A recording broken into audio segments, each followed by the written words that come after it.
સોમ રાજાના નામ પરથી આ ક્ષેત્ર ઓળખાયું સૌમ્યપુર તરીકે. તો સતયુગમાં બે નામ યાદ રાખવાના, એક ભાસ્કર ક્ષેત્ર અને બીજું સૌમ્યપુર. સતયુગ ગયો ત્યારબાદ કયો યુગની શરૂઆત થાય? સતયુગ પછી બેટા ત્રેતા યુગની શરૂઆત થઈ. ત્રેતા યુગ એટલે કે રામાયણ વાળો સમયગાળો. ઓકે, પહેલા રામાયણ અને ત્યારબાદ મહાભારત. તો ત્રેતા યુગમાં રામાયણ થયું. હવે રામાયણમાં એક પાત્ર કે જે પરમ ભક્ત હતો શિવજી.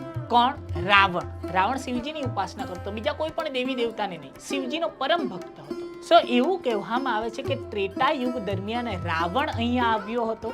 રાવણે અહીંયા ભગવાન મહાદેવજીની આરાધના કરી હતી અને રાવણના સમયમાં ત્રેતા યુગમાં આ ક્ષેત્ર ઓળખાતું હતું શ્રાવણીકેશ્વર તરીકે. કોના સમયમાં?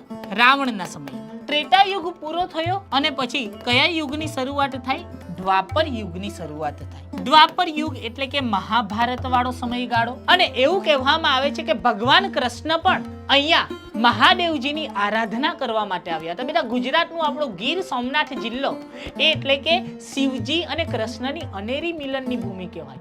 એક બાજુ દ્વારકાથી આવે છે ભગવાન શ્રી કૃષ્ણ, ક્યાં? પ્રભાસમાં, કે જ્યાં શિવજીનું નિવાસ સ્થાન છે. સો કૃષ્ણ ભગવાન પણ અહીંયા આવ્યા હતા અને કૃષ્ણ ભગવાને સુખડના લાકડાનું મંદિર બનાવ્યું હતું. અને કૃષ્ણના સમયગાળા દરમિયાન આ ક્ષેત્ર ઓળખાતું હતું શ્રી ગલટેશ્વર તરીકે.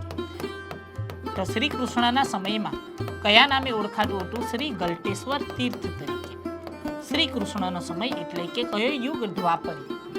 ત્યારબાદ કળિયુગ. કળિયુગમાં પણ આપણે વાત કરીએ, સોલંકી વંશના બધા જ રાજાઓ ભગવાન સોમનાથમાં ખૂબ જ આસ્થા ધરાવતા અને સોલંકી વંશ દરમિયાન આ ક્ષેત્ર ઓળખાયું કયા નામે?